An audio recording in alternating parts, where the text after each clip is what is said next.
Sam Rohrer, the president of the American Pastors Network, believes the time to stand is now. And Sam Rohrer joins us here on America's Forum. Sam, we thank you for your time. Thanks for Skyping in from Pennsylvania. Let's take a step back.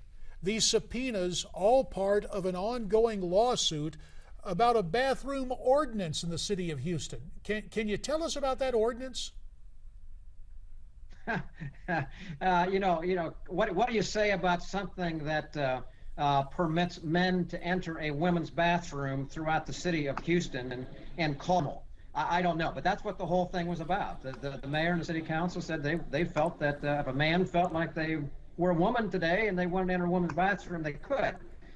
Right. Logically, all of those given to decency or morality, many of the churches and the pastors said, this is ridiculous, let's push back. That's what generated the whole issue to begin with. But it's not just transsexuals and transgenders when we're talking about restroom rights. Last week, a couple in Idaho was threatened with fines and jail time for refusing to perform a same-sex marriage. Are Christians facing direct persecution in the United States? What are your thoughts? Well, there's no question about it.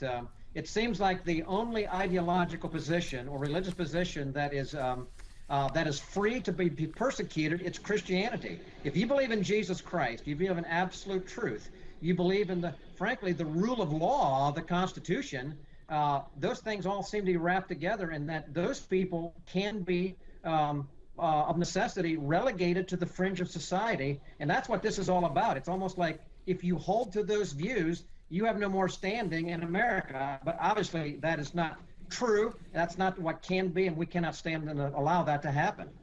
Sam Rohrer, as we return to the Houston situation now, certainly once people found out about this, the mayor and the council, quote, modified their position somewhat. What are you trying to do nationwide to enlist pastors in the cause to deal with incidents like we saw in Houston and what Miranda mentioned in Idaho? Well, I think the thing that needs to happen is that Christians, pastors in churches, of course, I'm a pastor, we try to have our pastors stand up and speak out publicly because they must, but this is a matter of God-given rights. This is a matter of a ability to hold a biblical view that happens to be built within our law, so it's not something foreign. This is a defending of what has been, and we believe that if people hold to absolute truth, the rule of law, the belief in biblical principles that underpin our freedoms, do not stand up and stand united with these pastors in Houston, we end up and will lose our freedom across the entire nation. So we believe that we must stand united together, standing on this circumstance here in Idaho and others, and say we will not permit, as citizens of these United States, to allow our God-given rights that are guaranteed by our Constitution to be undermined and to be taken away.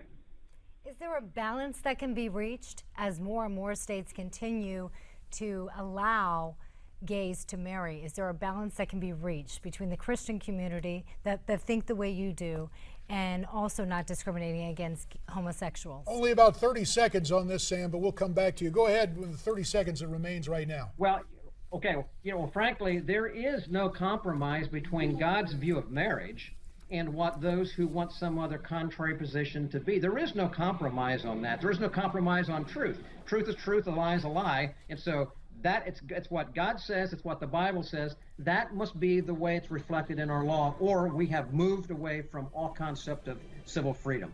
Sam Rohrer, we're going to ask you to remain with us. Obviously, there are a lot of questions about what the long-term goals of the secularists may be and how Christians can maintain their point of view and freely exercise their faith. Stay with us as we continue on America's Forum.